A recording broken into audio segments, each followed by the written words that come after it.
சொல்ல நான் மெல்ல மாறினேன், நன்றியை வாய்விட்டு கூறினேன்.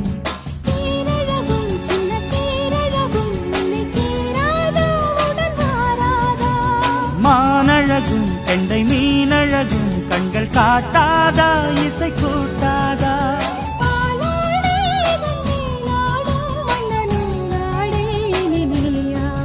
மலைக்கோயில் வாசலில் கார்த்திகை தீபம் நின்னுதே, விளக்கேற்றும் வேளையில் ஆனந்த கானம் சொல்லுதே.